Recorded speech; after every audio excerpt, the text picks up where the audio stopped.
Previously, I said the primal problem of SVM can be solved by using a constraint optimization method. So this slide is very short introduction of constraint optimization method. So let's take a look. Suppose you have a function f and your goal is to minimize this function, and you have variable x1, x2, and xd. And also you have some conditions, some equality conditions and some inequality conditions.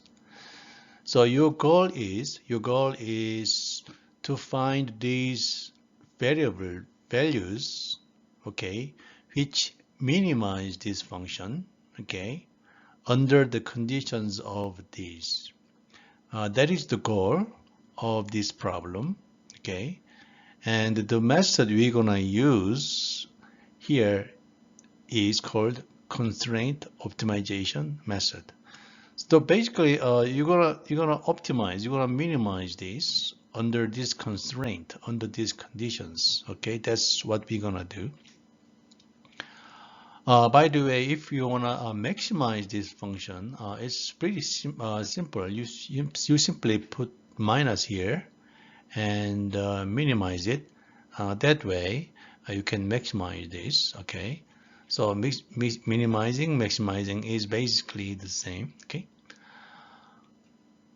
so this is the constraint optimization problem, and the good news is we have function f, and also we have function g and function h.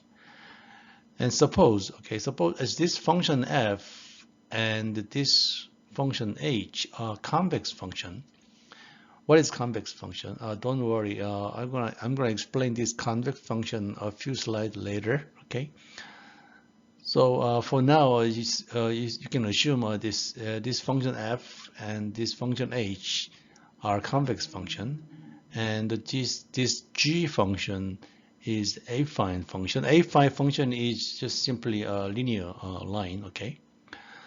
So when you have this optimization constraint optimization problem, okay, and this f function and this h functions are convex function, and this g function is just affine linear function, then this whole problem is called convex problem.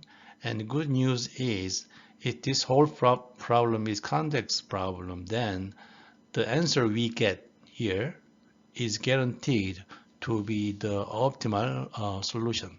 Okay. So when you have a problem like this, and if these two functions are convex and this is affine, then this problem is called convex optimization problem. Okay, and the answer we get from this is guaranteed to be optimal, global optimal solution. Okay, the answer we get here is the best answer we can get. Okay. So anyway, that's a definition of constraint optimization method. The next question is, how do you solve this problem?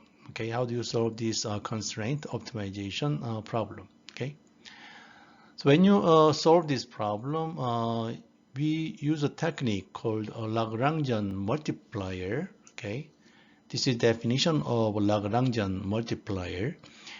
So basically what we do here is, in original constraint optimization problem, we have three formulas: f, this objective function, and these two functions in condition part, right? And you put these functions together in a single formula like this. So Lagrangian function multiplier function j equals f is this, f plus, for each function g, it's multiplied by a constant lambda, okay, and do summation. And also for each h function here, it's multiplied by new constant and do summation here. So this problem, okay, its objective function and a few constraints here. All this problem is translated into a single formula like this, and this is called Lagrangian multiplier.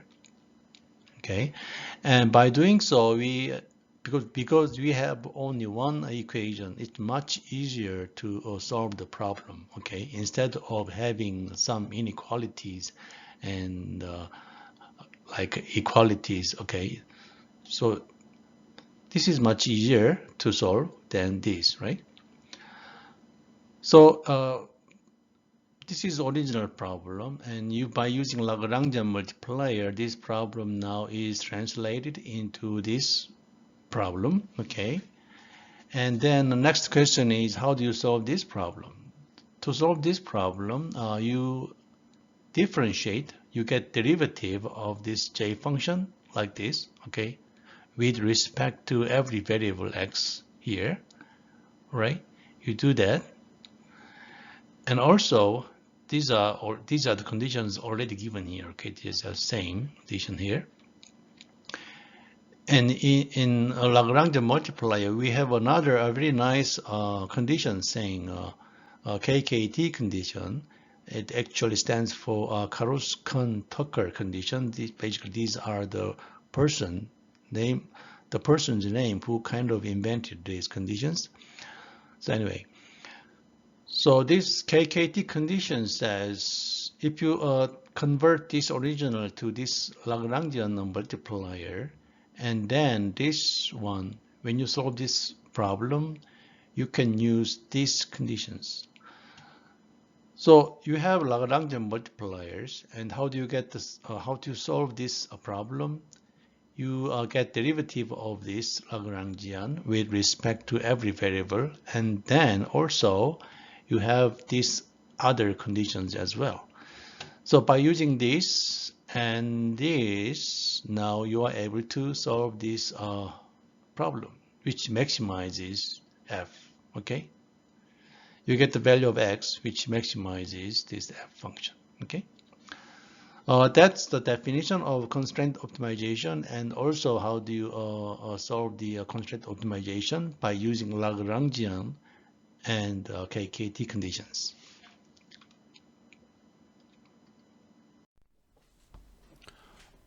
Okay, we have seen the primal form of SVM, and now let's solve the problem using constraint optimization method. What we are doing here is basically we're going to change the primal form, primal problem, whatever you say. You're going to change it to what is called dual problem. Okay, so you change the primal problem to dual problem first, and then solve the dual problem. So then, you may wonder, why do you change why do you change primal problem to dual problem and solve dual problem? Okay, why not just solve a primal problem? Okay. And there are a couple of reasons. The first reason is if you solve a dual problem, actually it's much easier to solve it. And the second reason, which is more important, is that by using a dual problem, we are able to actually solve nonlinear cases. Okay. In the beginning of this chapter, I said SVM is linear classifier, but again, classifier is linear. It is toy thing, and the algorithm must have capability to handle nonlinear cases, right?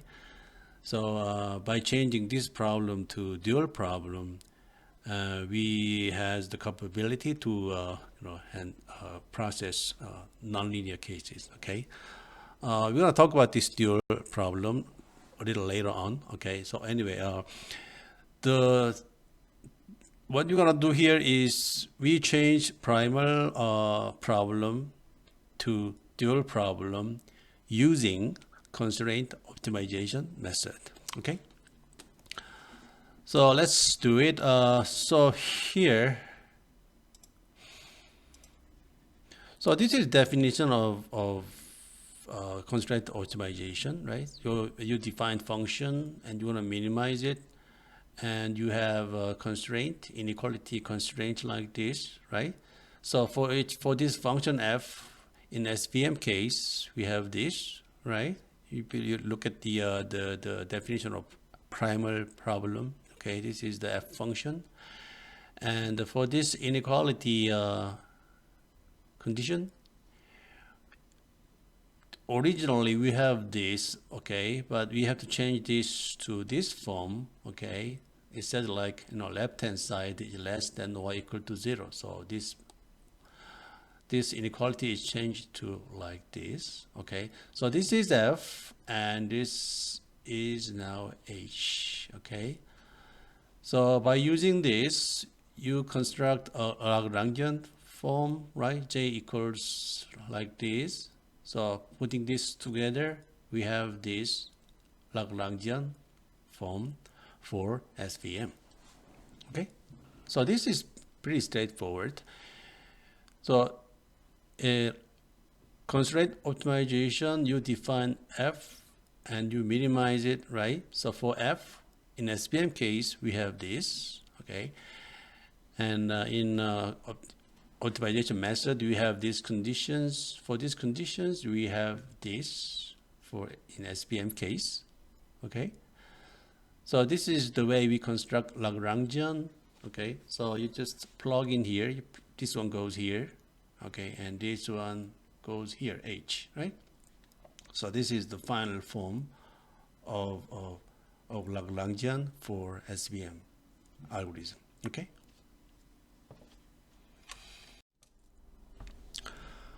Okay, this one is a little redundant of a previous slide. So as I said, we changed the original problem to original primal problem to dual problem first, and then we solved the dual problem. Okay, I said there are a couple of reasons. Okay, and we construct Lagrangian function first by using constraint optimization. Okay, and the question was, okay, the answers of Lagrangian functions are identical to the answers of original primal problem. Okay, so in general here, okay, answers in primal problem is usually greater than those answers of dual problem. Okay, so these are actually, in general, they are different. The problems of primal problem actually are different from answers of dual problem in general. But there are cases where, if certain conditions are met, then this original primal problem, okay, and the dual problems are identical. Okay, that means if these conditions are true, okay, then the answers of primal problem is exactly same as the answers in dual problem. Okay, so that's the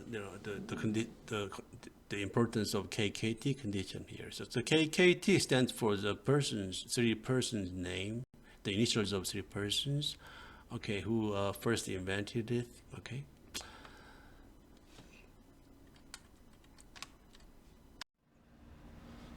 Okay, in a constraint optimization method, I said the objective function f, if that objective function f is convex, I said the solution we get from optimization, constraint optimization, is global optimal. Okay, you don't have to worry about local or local optima, etc. Okay. So when you have answer that is guaranteed to be the best global optimal answer, okay, so which is very cool. So what is convex anyway? Okay, what convex function? What is the definition of convex function? So let's take a look at this function here. We have function f, okay, whatever it is the shape of f function. and you pick two arbitrary data x1 and x2 here. Okay, so this is the f value of x1 here, and this is the f value of x2 here. Okay, and you draw a line between these 2 points. Okay, like this. So this formula, lambda times fx1 plus 1 minus lambda fx2, okay, is this represent the data points between these 2 points, data points in this line. Okay, this data represent they represent here. Okay, represents as here. Okay, and this one here is any arbitrary data between x1 and x2. Okay, because lambda is between 0 and 1, this means any random number between x1 and x2. It doesn't go beyond x1, doesn't go beyond x2. Okay, it is any arbitrary value between x1 and x2. Okay, so for any arbitrary value between x1 and x2, okay, its f value is here, f value, function value, is always less than or equal to the line value between these 2 points. Okay, that's the definition of convex. Okay, so again, as I said, this convex is important because if you define an objective function in a constraint optimization method, and if that function is convex, then basically you are all set. You are guaranteed to find the global best answer. Okay.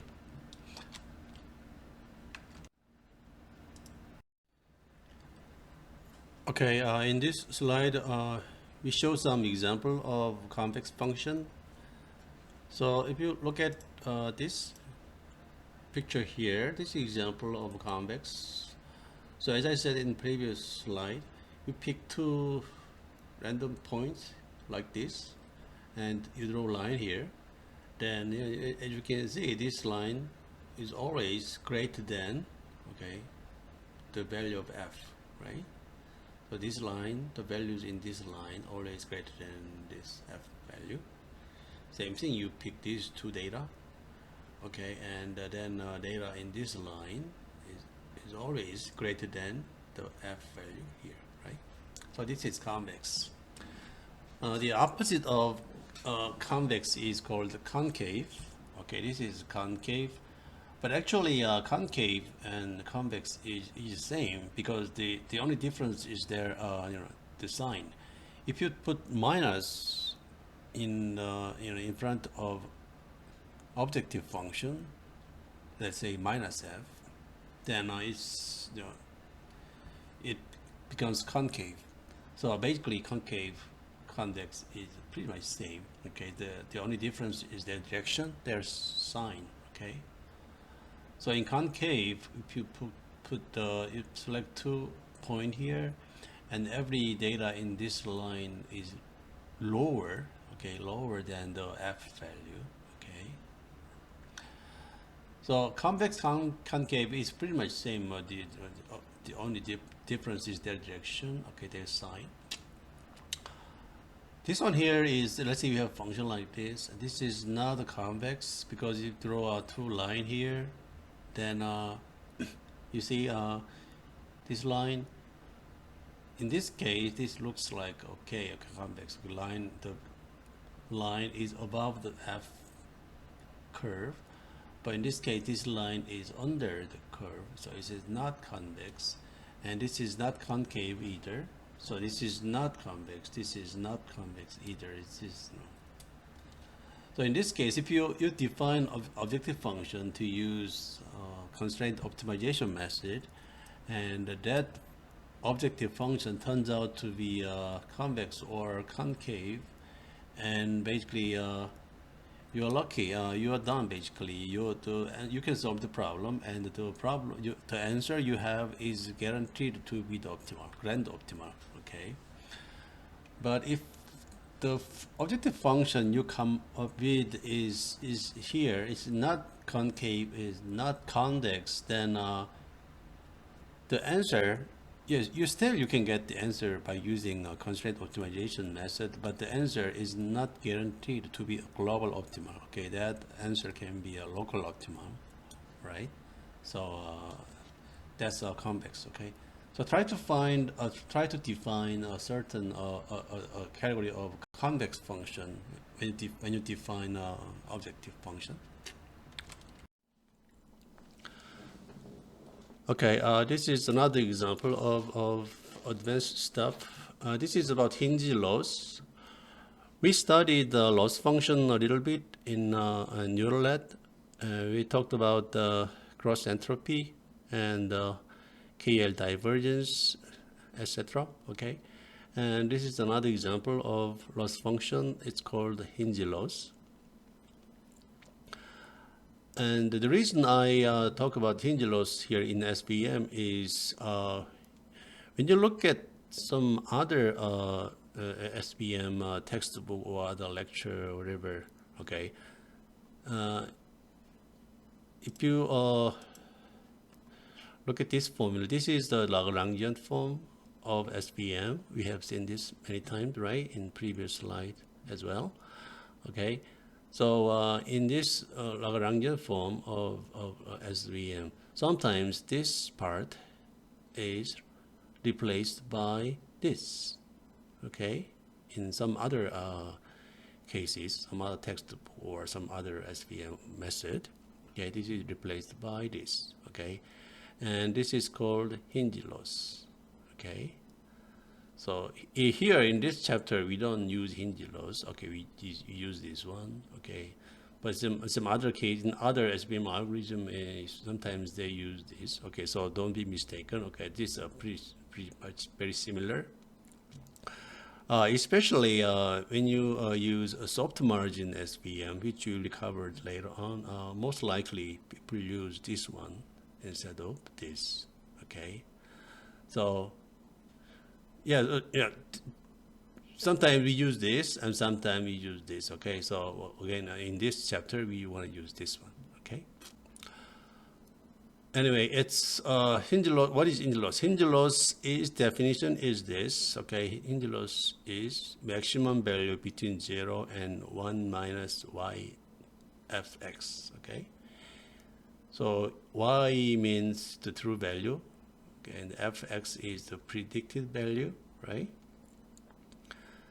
So, simply put, we can say this like if prediction is correct, okay, the prediction of algorithm is correct, this loss is 0, and prediction is incorrect, then it returns this value, okay?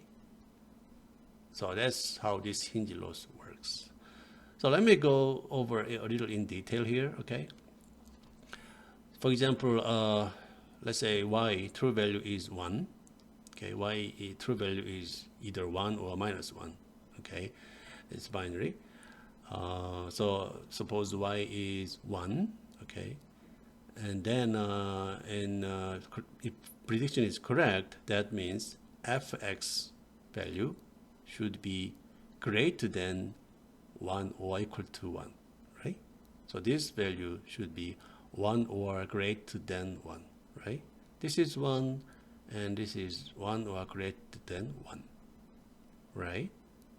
So that means 1 minus y fx, okay, is minus, right?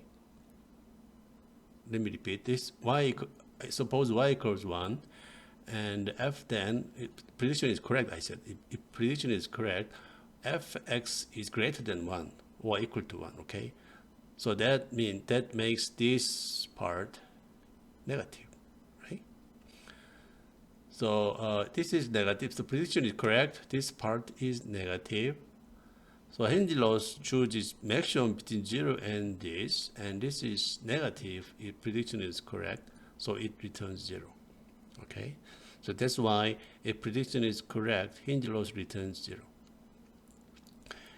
And okay, and then if prediction is incorrect, okay, then let's take a look. Let's say y equals 1 again, okay, and then if prediction is incorrect, then that means fx value is less than minus 1.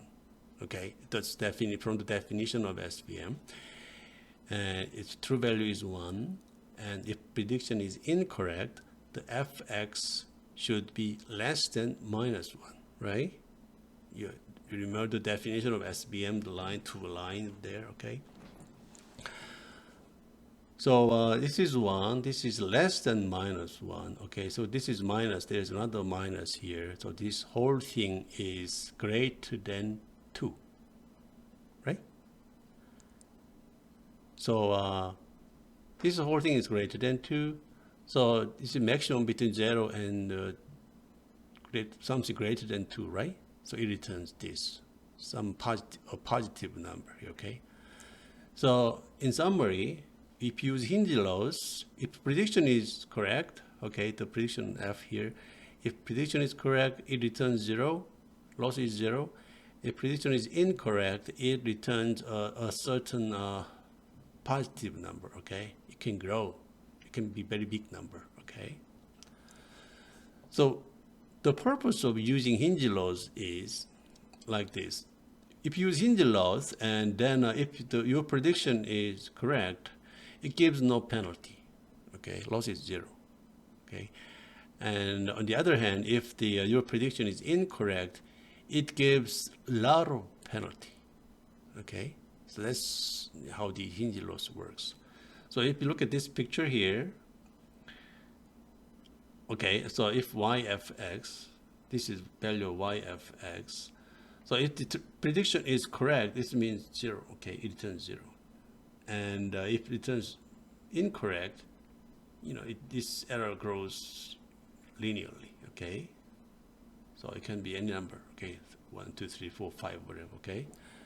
So that's how the Hinge laws works, okay? So sometimes mostly we use this. Sometimes we use this. This is replaced by this, especially in soft margin SVM. So that's Hinge laws. One of the problem of Hinge laws is, as you can see here, this is not differentiable. So that's problem. This is Lagrangian function. Okay, you're gonna differentiate this later on. Okay, but if you use Hinge laws here, you can see this is Hinge laws graph here. It's not differentiable, right? So if you use Hinge laws here, then the Lagrangian function is not differentiable. So we have a problem, okay?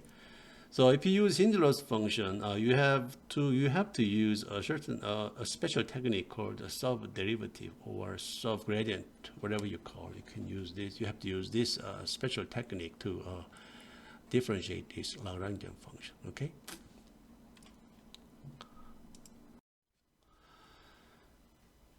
Okay, so far we have seen pretty much everything about the theoretical background of SVM.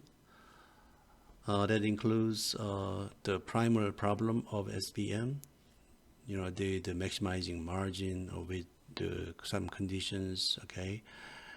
And we also said we're gonna change that problem is called a primal problem.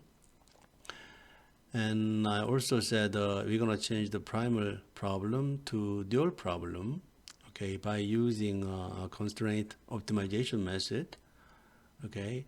And if in constraint optimization method, if the objective function is convex, then we are guaranteed to have the optimal answer, okay. And actually, that's the best advantage of SVM. That's the strength of SVM, actually, okay?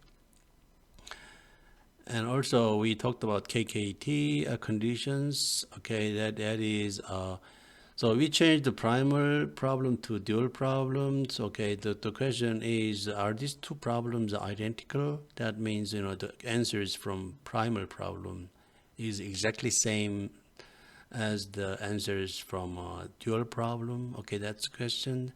And the answer to the question is, if the problem satisfies KKT conditions, then those two problems are identical. Okay, that means their answers are same.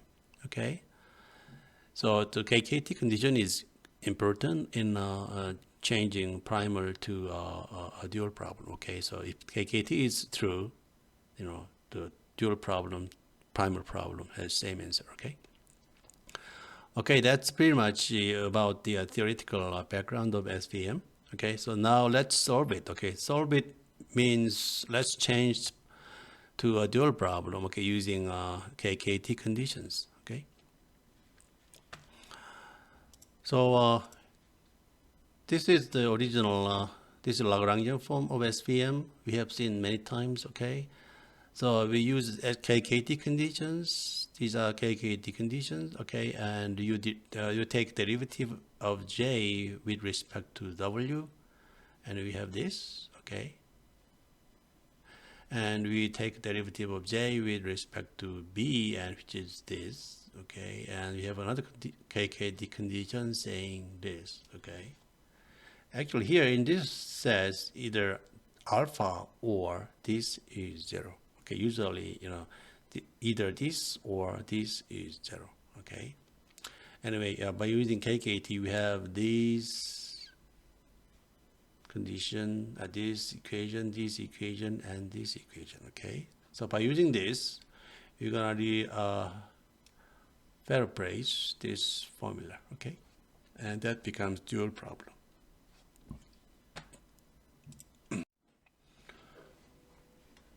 Okay, this formula here is the Lagrangian formula. Basically, we expand it. Okay, expand means we remove the parentheses. Okay, so that's how we got this one. Okay, and we're gonna change this to dual problem. Okay, by using the conditions I mentioned in the previous slide. Okay, the three the equations. By using those equations, you're gonna transform this to dual problem. Okay. So for example, you have this condition, so it's going to be like this, and this slide is very easy to follow. Okay, you just each term is replaced by this. For example, this one here, W transpose W is replaced by this because of this. And this one here is replaced by this. Okay, it is actually same, okay, because of this. And this is actually 0, okay, because of this, etc. So you plug this in here and rearrange it, okay. So by plugging in all these equations and rearrange those terms, now we have this final formula here, okay? And this is called dual problem, okay? And by the way, we changed notation from J to Q because we don't have WB anymore. We have only one set of variable alpha, okay? So you change notation to Q alpha, okay? So this is a dual problem. We have only one set of variable alpha, okay? And it's called dual problem. So finally, in dual problem, what we're gonna do is we're gonna calculate this alpha value, okay? And which maximize this, okay? We get alpha which maximize this, okay? And that's the final, the value of alpha. If you know the value of alpha, you can determine the W or B, the line, okay? You can calculate them very easily, okay? So this is the final form of dual problem, okay? So we maximize, now we maximize, so we maximize Q like this, okay? Subject to this, okay? So we changed primal problem to this dual problem, okay?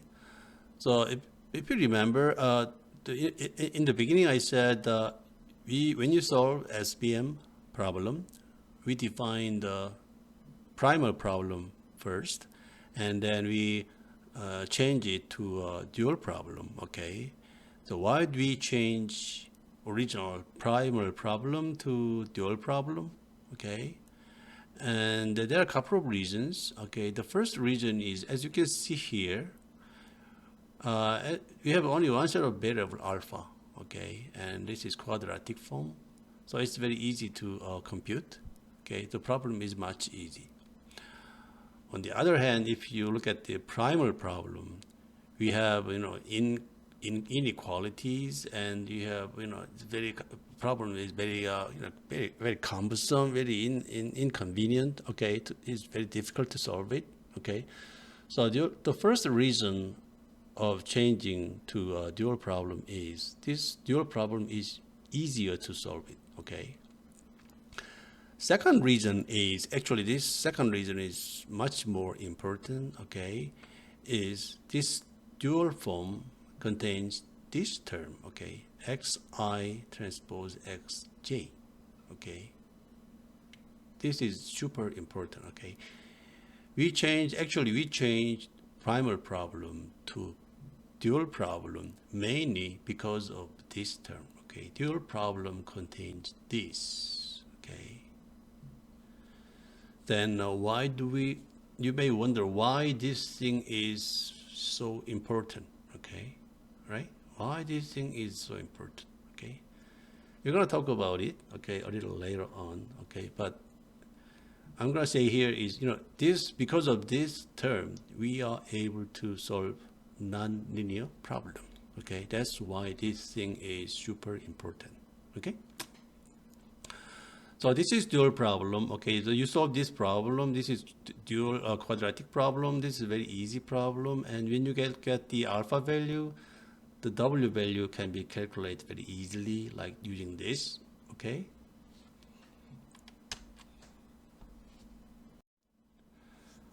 Okay, this slide shows some advantages of solving dual problem instead of primal problems. Okay, as I said many times, we change primal problem to dual problem and solve dual problem. Okay, there are many advantages to it. Okay, so the first reason is in dual problem we have only one set of variable alpha instead of WB. Okay, so its problem is much easier. And also in dual problem, and the problem is whole problem is quadratic problem in terms of alpha, which is another very simple problem. Okay. Third reason is many of the alpha are actually zero. Okay. Actually, in SVM, only a couple of data, only a couple of alpha are not zero. Okay. Most of alpha are zero, and just a few like 2 or 3, 4. At most 4 alpha are not zero. Okay, so this makes our computation very, very easy. Okay, very fast, very easy. Okay, so alpha value are very, very sparse. Okay, and when it comes to constraint in primal problem, the constraints are inequality, which is very difficult to handle. Okay, but in dual problem, the constraint is now equality. Okay, so it's much easier to handle. And finally, and the most important advantage is in dual problem we have this term. Okay, we can represent dual problem with this term. Okay, xi transpose xj. Okay, and this is the most important reason of using dual problem. Okay, this is the basis for nonlinear SVM. Because of this, we are able to process nonlinear problems. Okay. So by solving the dual problem, solving dual problem means you get the values of alpha. Okay, that's the solution of a dual problem. Okay. So once you solve the dual problems, you get the values of alpha, okay, and actually most of the alpha are actually 0, as I told in previous slide. Okay, there are, for each data in SVM, for each data we have one alpha value. Okay, so we have let's say we have 100 data, that we have 100 alpha. Okay, one data, one alpha value. Okay, so but what happened is, as majority of alpha are actually 0. Okay, just a few. I think at most four, alpha are not 0, and for the rest alpha, the values are 0. Okay, that's what happens in SVM. And so let's say there are some data xi with non-zero alpha. I said for most of data, the alpha is 0. Okay, but there are some data with non-zero alpha. Okay, and these data are called support vectors. Okay, and these support vectors are actually the data that determines the linear line of SVM. Okay, and decision boundary is actually determined by these support vectors. Okay, so once you get the value of alpha, the direction of line W is determined by this. Okay, alpha is here, y is the y value, class value, x is the input x value, etc. Okay, so you can get W value here, right? And when you make classification, okay, this is line. Okay, so using this line, you can make classification. Okay, so if this value is greater than 1, it's here. Okay, if the sum is positive, it means class is 1, or it's a negative, it says the class is 0 or minus 1, whatever. Okay. So this picture shows the examples of the alpha. As you can see here, there are many data. Okay, and for each data, they have alpha value. Okay, and you see, for all these data, the alpha value is 0, 0, 0, 0, 0, 0, 0. Okay, this one, alpha is 1.4. This one, alpha is 0.6. Alpha is 0.8. Okay, for these three, the alpha value is not 0. Okay, for the rest, the alpha value is 0. Okay, so as I said, the alpha value, majority of alpha value is 0. Okay, just a few, in this case 3, just a few data has non-zero alpha value. Okay, and these 3 data here, the 3 are called support vectors, and the final line, SVM line, is determined by these support vector only. Okay, all the other data has nothing to do with this line, in determining this line. Okay, only these 3 data called the support vectors determine the actual line of SVM. Okay, these 3 data is what really matters in deciding the line. Okay, so this one here is the summary of we have seen so far. Okay, and so this one is the primal problem. Okay, so we maximize margin here, and we have some conditions. Okay, remember there are 2 lines. Okay, so this is a primal problem, or say primal form, whatever you say. Okay, and we change this to this dual problem. This is called dual problem. Okay, so when you change it, we use Lagrangian multiplier, also known as the constraint optimization method. So the two same thing actually. Okay, so by using a Lagrangian multiplier or a constraint optimization, you change primal to dual problem. Okay, and also I mentioned that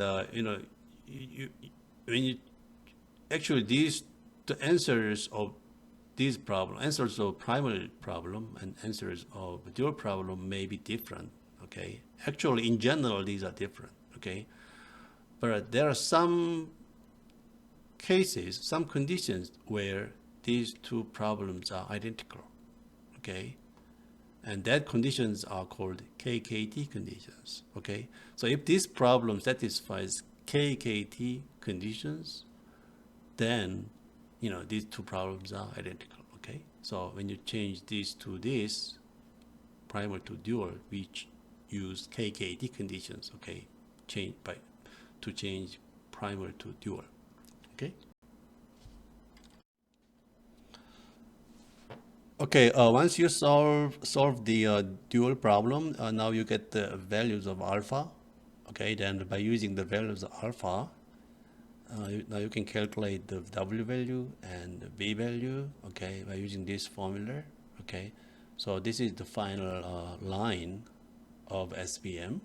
Okay, W comes here, and B is this. Okay, this is the final line. Okay, so when you classify, when you have new data, you're going to classify with using SVM. You use this function, this linear function, okay, and if this value is positive, then it's class 1, and this value is negative, then the class is the other one. Okay, so that's how it works. Okay, we're going to see a small example of linear SVM. Okay, so let's say we have a data with two attributes, x1, x2, and the y is the class value. Okay, and suppose we calculated alpha value, okay, using dual problem. Okay, that process is not mentioned here. Okay, it's skipped. So let's say these represent the alpha value of each data. Okay, this one row means one data. Okay, and for these two, their alpha value is not 0.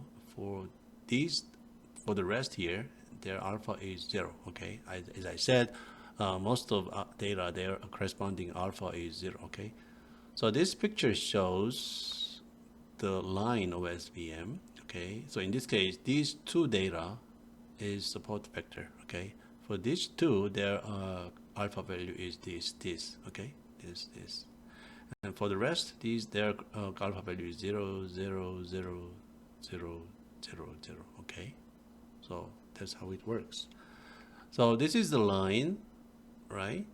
And okay, this slide shows how we get the W value and the B value in previous slide. Okay, by using alpha.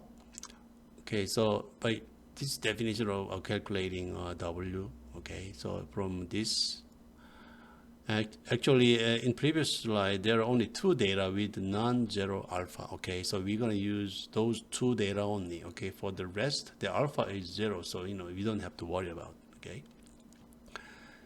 So for W1, we consider the first attribute, okay, so this is the alpha of the first data, this is alpha value of second data, and this one here is the class value of first data.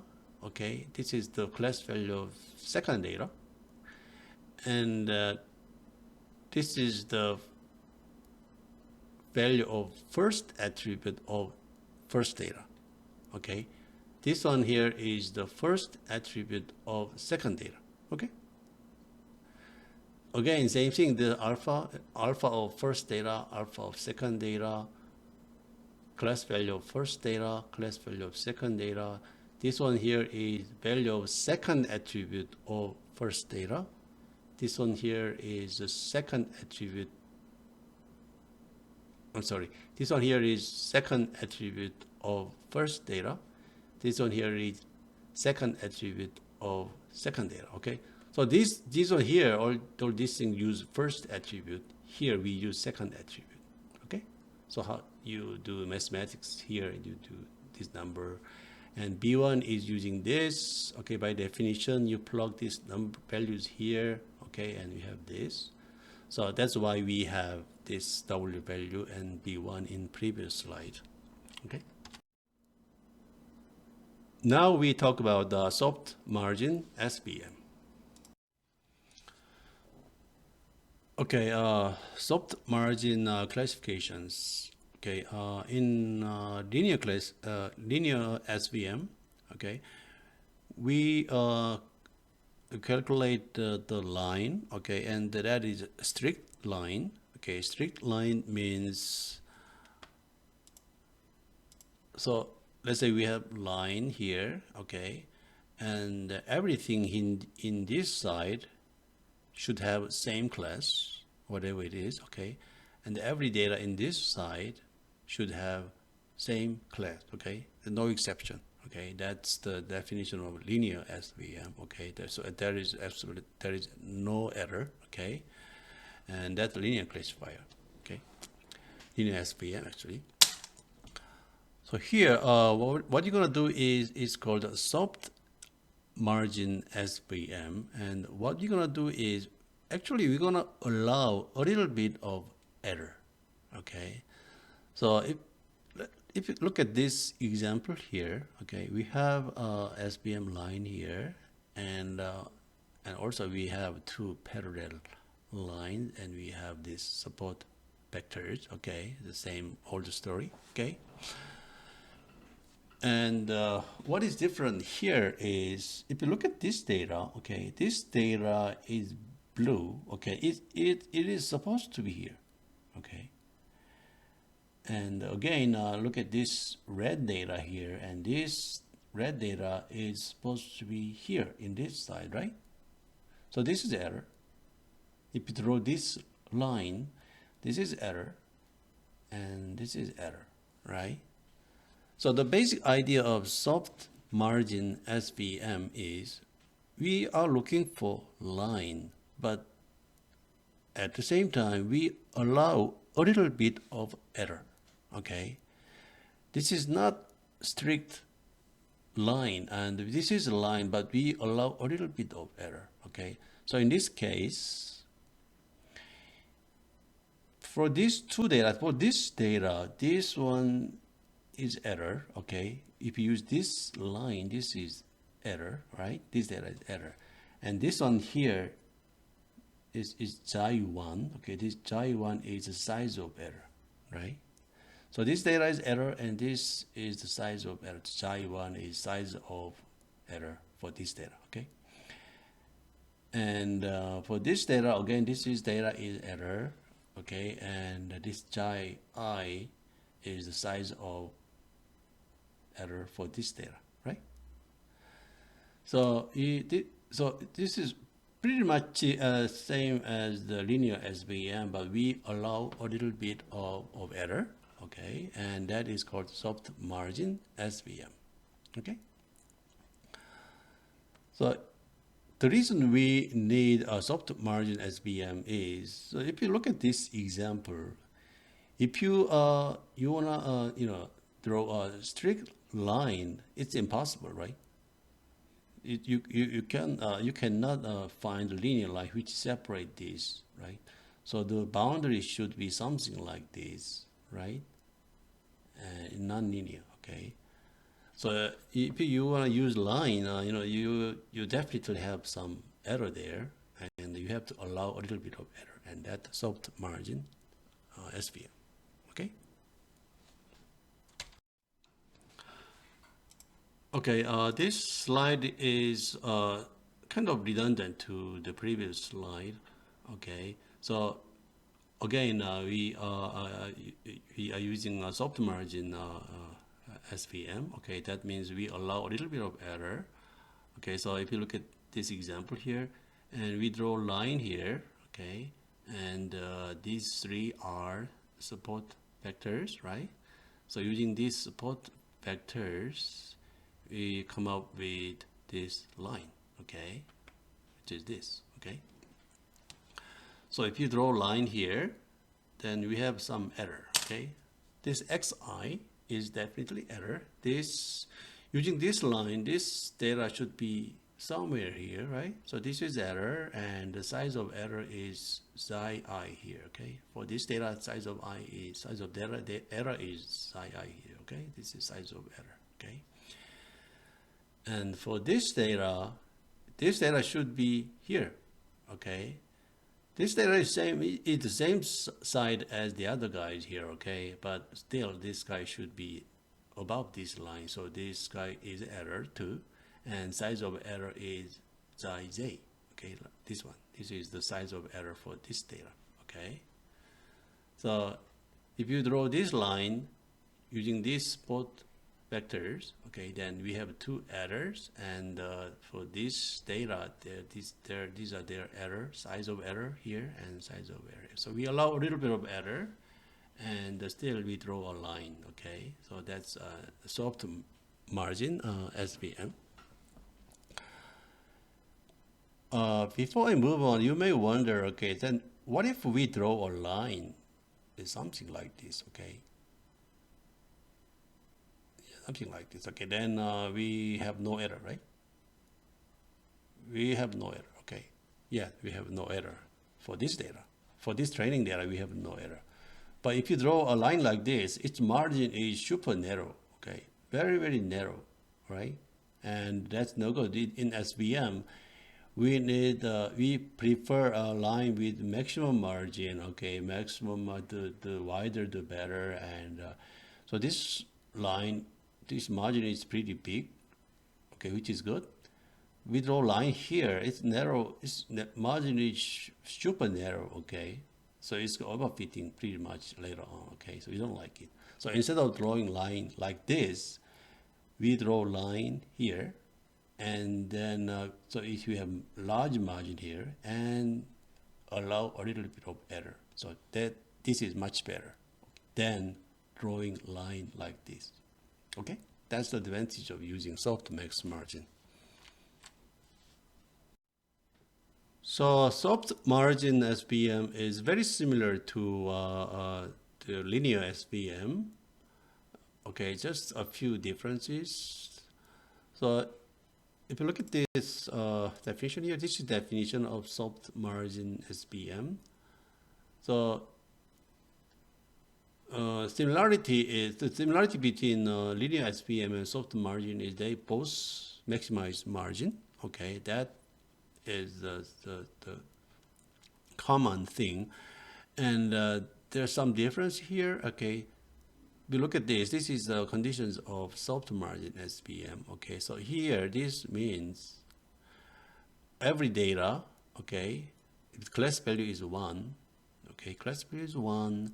Its value should be above this line, right? To remember, okay, so in a linear SVM, our class value 1 should be above this line, okay? But here in the soft margin, this one here says we allow a little bit of error, okay? This is size of error, okay? Same thing here, if class value is -1, the data should be less than, below this line, okay? Below this line. And also, same thing, in soft margin, we allow a little bit of error here, okay? Right? So that's the only difference, okay? The rest is same, and the maximizing margin is same, and but in condition, we allow a little bit of error like this, okay? So that's the only difference, okay? Yeah, of course, this xi should be positive, okay? It does, otherwise it doesn't make sense here, okay? So it is positive. And this xi variable is the size of error for each data. It's called a select variable, okay? So for every data, if the xi is 0 for every data, this whole problem is now becomes linear SVM, okay? Because there is no error, okay? Okay, yeah, as we have done in linear SVM, let's take a look at the primal problem of soft margin SVM first, okay? And then we're going to change this to dual problem as well, just like we did in linear SVM, okay? So in soft margin SVM, okay, basically we maximize the margin. Yeah, just like we did in linear SVM, we maximize margin.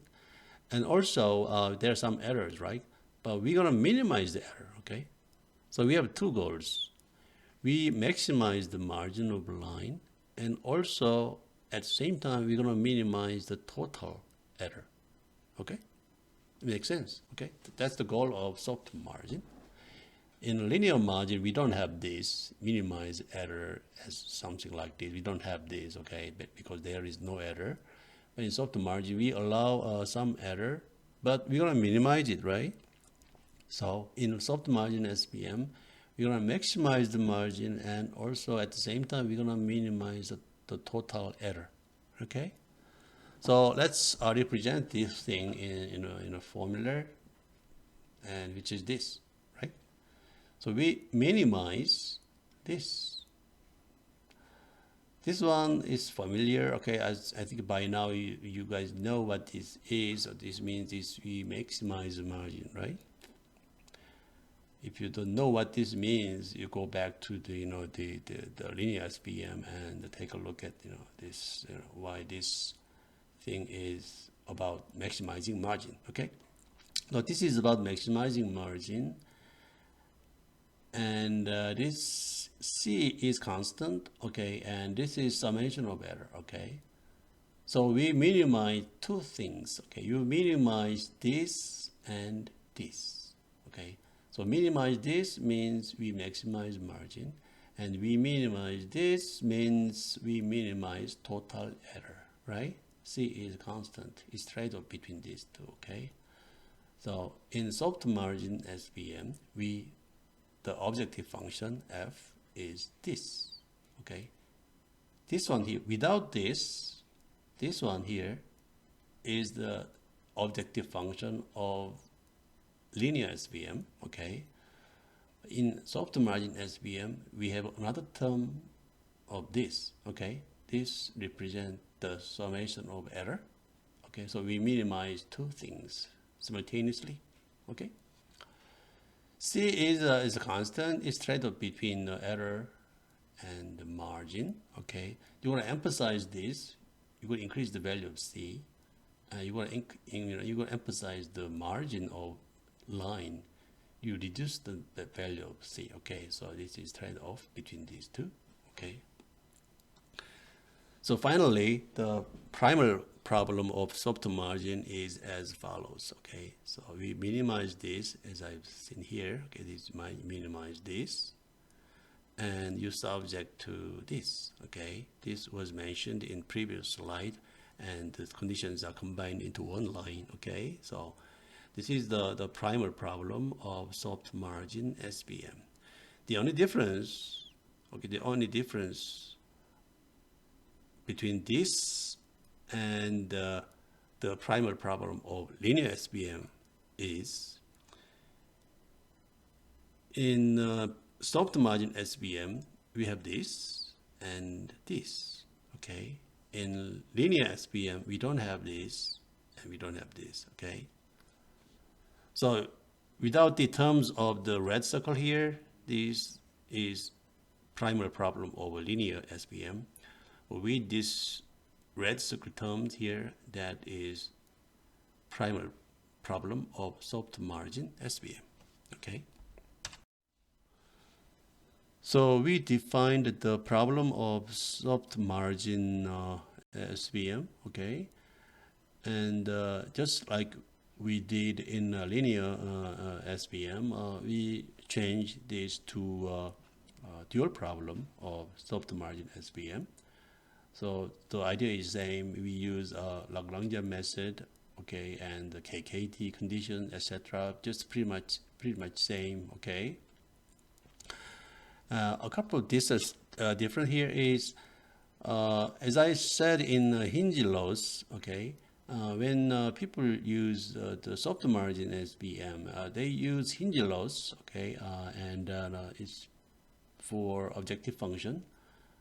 And because they use hinge loss, when they take derivative of the objective Lagrangian function, they use what is called self-derivative or self-gradient method, okay, and so that's the only difference, and the rest is exactly same, okay.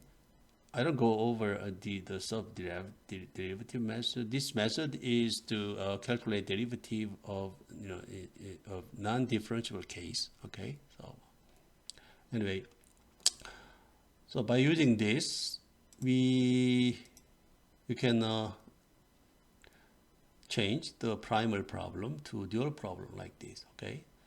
So this is dual problem of soft margin SVM.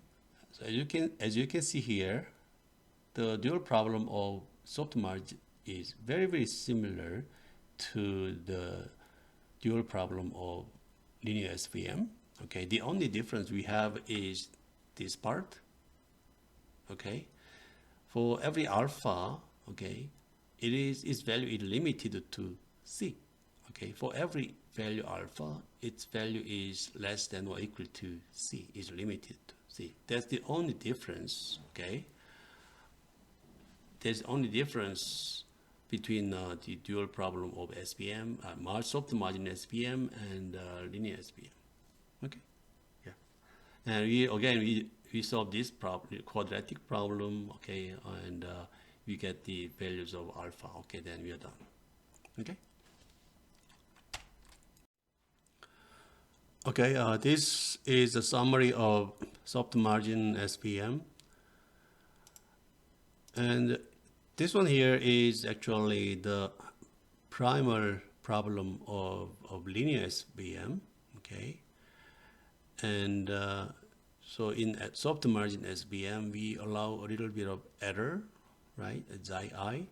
So by allowing some error, and this is the primal problem of soft margin SVM, okay? So the only difference here is we have this term, okay, the summation of error, and C is the constant, okay?